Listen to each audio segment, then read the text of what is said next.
In the year 2024, I'm going to take you through a monthly decluttering checklist, but just to give you a head start, here are 24 things that you can declutter in 2024 practically with your eyes closed. Any single item that you come across that you kind of go, oh my gosh, I totally forgot I had this. That is a no-brainer. You can declutter it, even if you see its future potential, even if you can think of 10 ways that you can make this item extremely useful. If you forgot you had it, let it go. With 2024 being a brand new year, I say get rid of all the cleaning supplies that did not work out for you last year. This is one where I'll think, I just need to give it more time. I just need to give it another chance. I know it's going to work for me because it works for other people. I've seen the commercials, whatever, and we feel like there's just something wrong with us and the way we're cleaning. No, there's nothing wrong with you. It is the cleaning solution. So if it didn't work for you, if it frustrated you, smelled bad, whatever the reason, get rid of it. You're not going to use it in 2024. I promise. I've been through this runaround before. It is not a circus you want to join. Expired vitamins and expired medicine, expired spices. These are things that I have to very intentionally seek out. I have to go in thinking I'm looking for expiration dates. If I don't do this, I will let things expire for 2 or 3 years and not even notice until I go to use the actual thing and realize at 1 a.m. we're out of children's Tylenol. This one's been expired forever. I hate that so much. So very intentionally, and it doesn't take as long as you think, just go through your medicines, your spices, your vitamins, and get rid of what's expired. Get under every single sink. I have noticed about myself over the years that often I will put things under the sink that I don't know what to do with. This has been a habit that I've worked on breaking over the years. But that means there's all this stuff in there that you're not really using. What clothing did you not wear last fall, last summer, and last spring? I have things in my closet that I think are perfectly adorable. They're in brand new condition and I thought I would wear them, but I didn't. Anything like this, just give yourself this one season. It's like I give stuff one chance, especially in the closet where I need things to be really efficient and I need to be able to walk in and know that I like everything. It's all comfortable, it all fits. So anything that you didn't wear these last seasons over the last 2023, the year of, get rid of them. Don't feel bad if it's like a more of a sentimental item. Don't feel bad if you were hoping you would fit into it or if you're losing money by decluttering. What you will gain by getting this out of your life is so much more valuable than that dollar amount. That $20, $30 that you spent on that shirt. Any decor you did not put out this fall and this Christmas, I feel like by now we've pretty much all decorated. So whatever you didn't put out, and I have a few things that I'm excited to take to the Goodwill that I thought I would use and I used last year. Well, guess what? It didn't fit my style, my taste, didn't fit my house, whatever this year. And I am just not going to feel bad about that. I'm going to say it served its purpose. I loved it. Now I'm going to pass this joy on to someone else. And honestly, if you're really feeling stuck, if you're really kind of feeling that guilt, just imagine the joy that you are bringing to someone else by passing on this perfectly good item. Someone else is in the phase of life where they can use it and love it, and that should make you feel a little bit better. Returns that never made it back and now the receipt is expired. This is a really tough pill to swallow. And in fact, I've noticed that I just need to be more organized with my returns, and that way this doesn't happen. But I have come across so many returns, again, over the years, of things that just got set somewhere temporarily and then I completely forgot about it.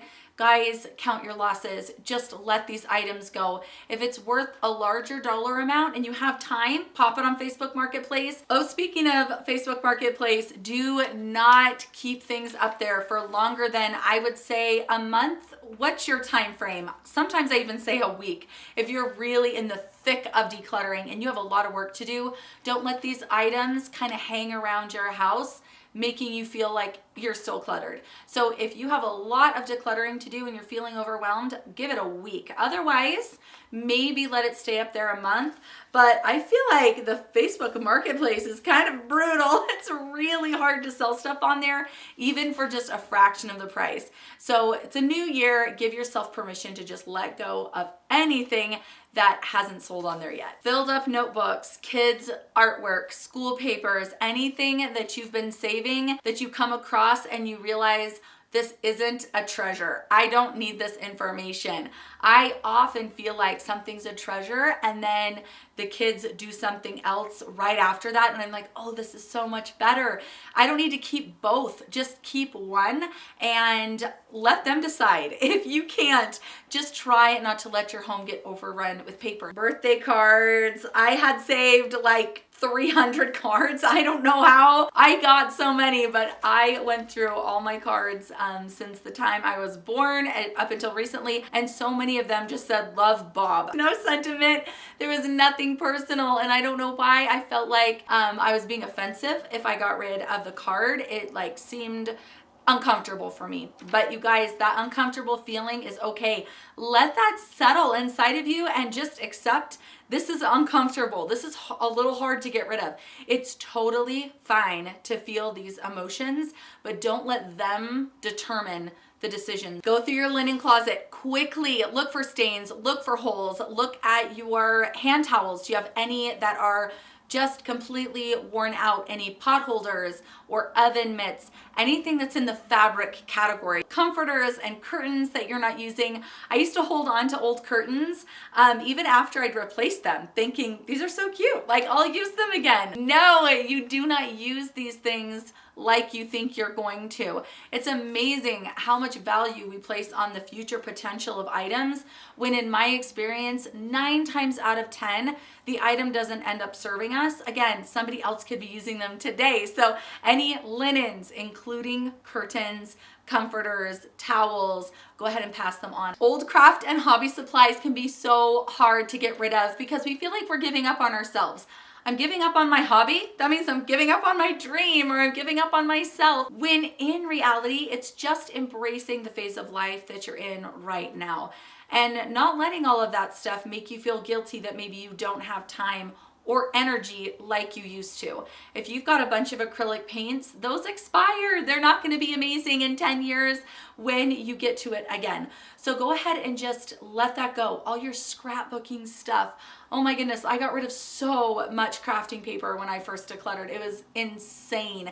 And I just thought somebody else is gonna love this. If I wanna get back to it again, craft paper will still be available, and you know it'll probably still be 50% off at Hobby Lobby. Kitchen utensils. This is another area where I feel like things clutter up so quickly. We feel like the kitchen, we want to be very robust. I used to have this feeling, I've got to have so many backups of everything just in case we host, just in case something breaks. And I would really hoard stuff in the kitchen.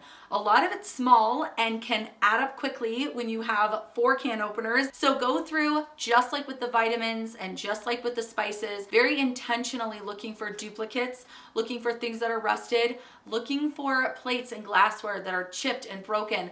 Don't put them back. When you're doing the dishes and you notice they're chipped, do not put them back in the cupboard. Make a note, have a running list of things that you need to replace, but go ahead and just recycle these materials. There is a debate. I've asked you about this before. Do you think it's okay to donate ceramics and glass that are chipped? I've actually heard that a lot of people use it for pottery, and my local drop-off place said yes. And maybe you just need to tell the donation center that the item's chipped and they will put it in a separate area. Cords, cables, chargers, outdated electronics. Does anybody still have a VCR? I feel like I had mine forever, and I am just so happy that things are so much more compact now. Those VHSs were huge. It was like having a dozen bricks in your house just to have your favorite Disney collection. So if you're holding on to electronics, cords, I like to hold up a cord and say, does anybody know what this goes to? If nobody has a clue, I go ahead and declutter it. I don't even need to know what it goes to. All I need to know is, are people using this? Do we need to have this in our home? Lastly, any broken items that you have really had the best intentions of getting back to and fixing or repairing, or taken to get repaired and you just haven't gotten around to it in an entire year or in the last 6 months, go ahead and just recycle these materials. Don't bring these broken items now into 2024. If it was something you needed that desperately, you would have gotten it fixed right away. And again, that's just being really honest with yourself and being honest about the phase of life that you're in. I am always amazed at how much I find under my bed. And I'm not talking about if you use underneath the bed for storage. I'm talking about all the socks, the random toys, all of these like crazy items that just got rolled under there, shoved under there, that again, you forgot you had. I feel like sometimes it's these like really, really random hidden areas of the home that have the most. It's like a gold mine in there. You can't believe how much you're able to declutter. It's so motivating. Please subscribe for my new decluttering series coming up in 2024. I will see you soon. Bye.